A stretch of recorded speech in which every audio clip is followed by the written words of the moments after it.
Welcome to the Localpreneur Show, a podcast dedicated to featuring community-based entrepreneurs, the principles they live by, and the success they're having making a difference in the world. Here's your host, Austin Kane. Welcome everybody to another episode of the Localpreneur Show. Super excited to be back with you here today and to have Hope with us here today as our featured guest. Hope is with Beltway Blinds out of Beltsville, Maryland. And Hope, why don't we pass the microphone to you here for a second, let you introduce yourself, your company, and who you guys are and what you guys are doing. Okay, great. Well, I'm Hope Forchione, and I'm the sales manager here at Beltway Blinds. We're located in Beltsville, Maryland. We are a local Maryland company, and we are providing window shades, shutters, and awnings to our local Maryland people. All righty, perfect.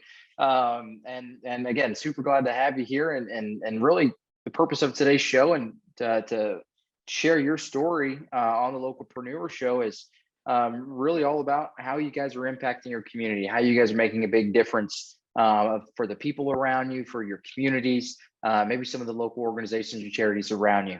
That's a big common trend in the residential and even home and local service industry is people giving back, people making their communities a better place. And so we want to share those stories. We want to share how you guys are changing the lives of the people around you. So Hope, let's kind of jump in and let's talk about the first question here today. Let's talk a little bit about how your organization is making an impact in your local community. What are some of the charities or groups or organizations that you guys are partnering with and helping make a difference in? Okay, well, first of all, we work with the Baltimore homeless shelters.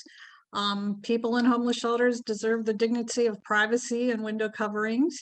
One of our newest charities is Jammies for Jameson, which provides pajamas for cancer children in the hospital to give them a feeling, a personal feeling.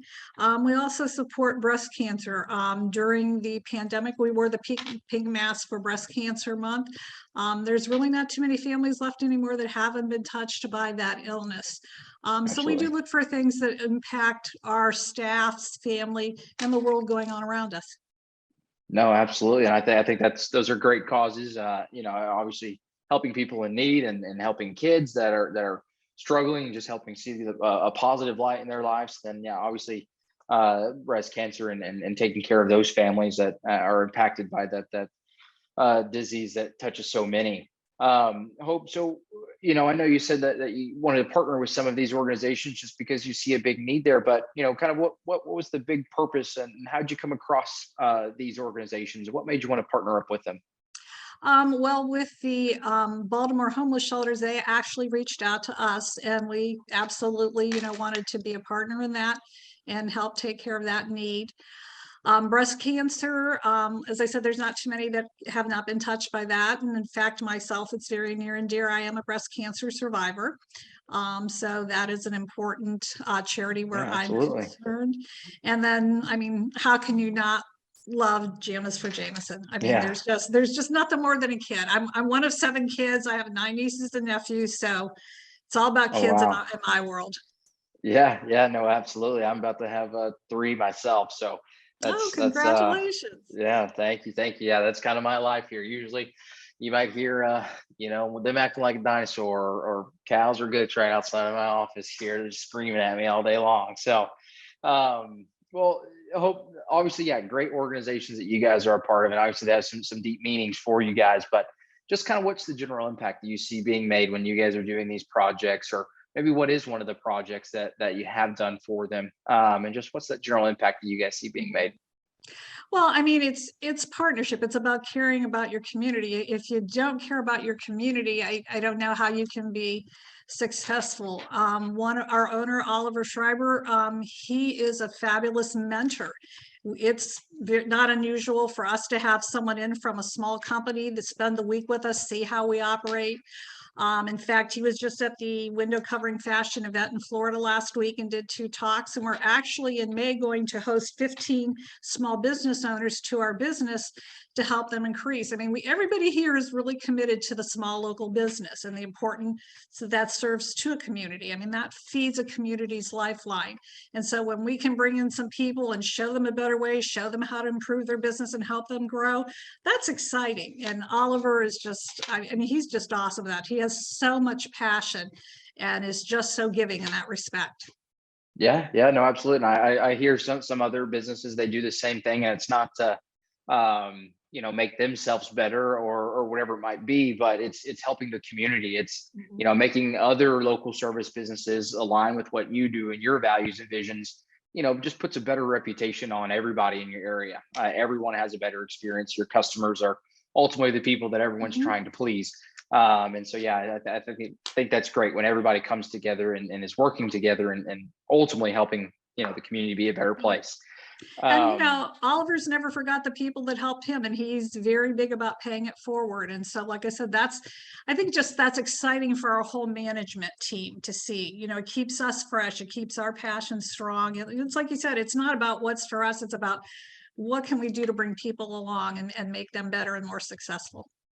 Absolutely. Yeah. It's like that phrase, you catch a fish and you feed somebody for a night, you teach them how to fish, and you can feed them for their lifetime. So I think it translates the same thing into business, teaching them these traits and values and visions and business practices to help them and the next person and the next person, keep learning on. So no, I think that's great to hear that Oliver's doing that. And I'm sure a lot of people are impacted by that.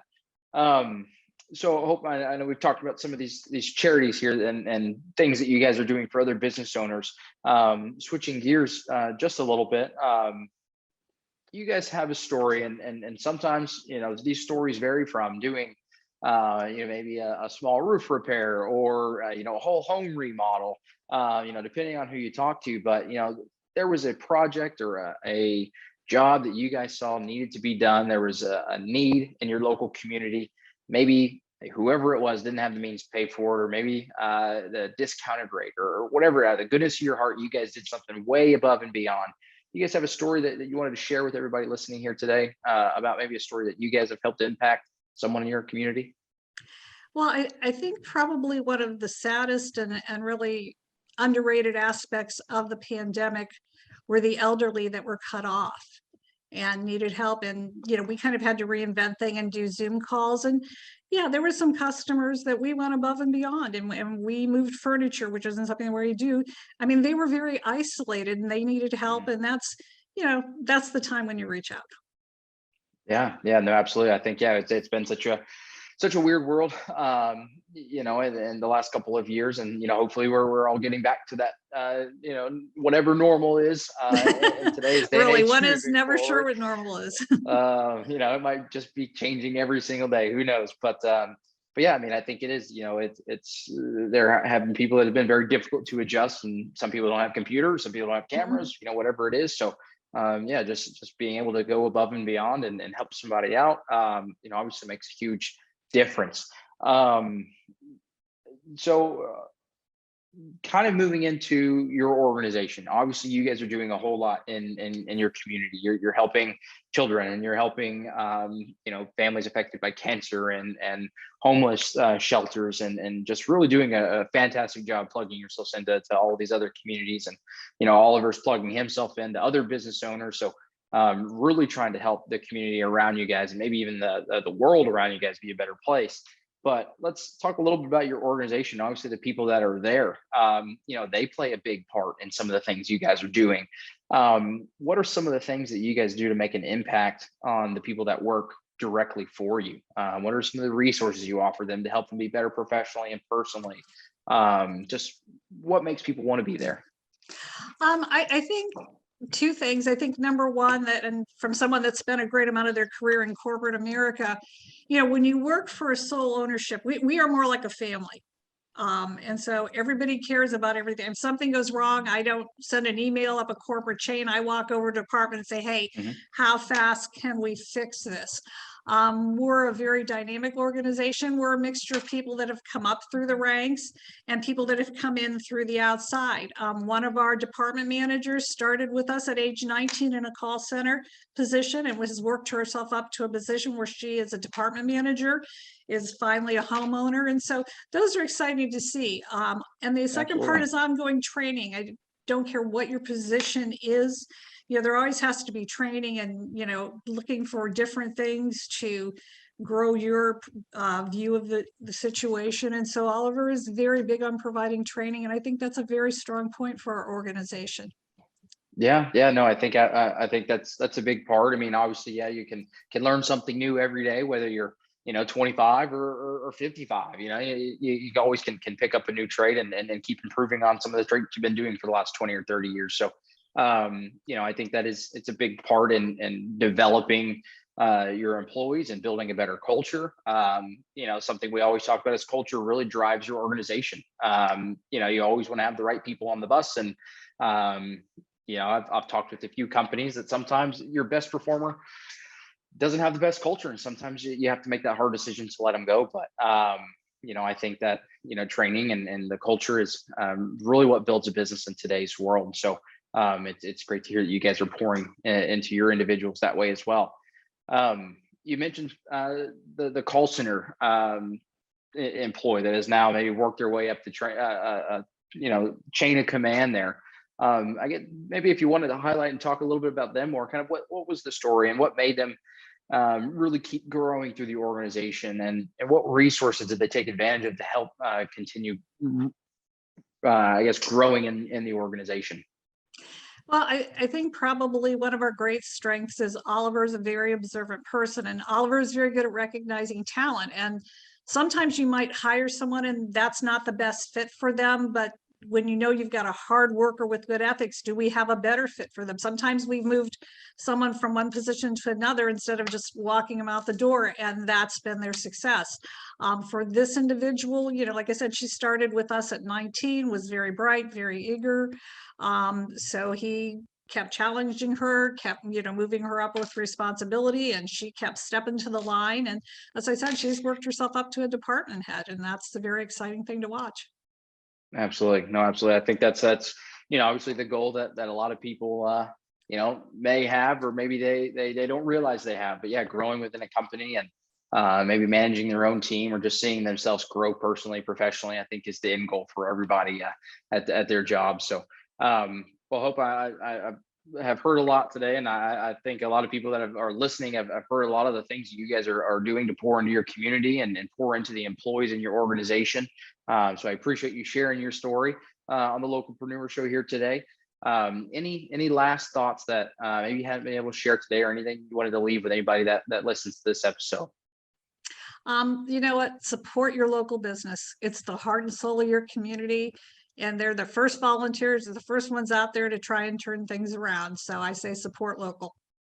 Absolutely. No, I agree with you there. I live in one of the smallest counties in the state of Texas. And so we've got our little downtown area, and everyone always tries to shop there, even though, maybe they're not the cheapest, but they are the people that pour into our community. And we've had one business, they've, did their final closing sale twice over the last 2 years, and they always come back because everybody keeps them in business. So I agree with you 100% there. So, Hope, thanks for being on the show today. And I hope everybody listening is able to take something from this episode and apply it to their own business as well.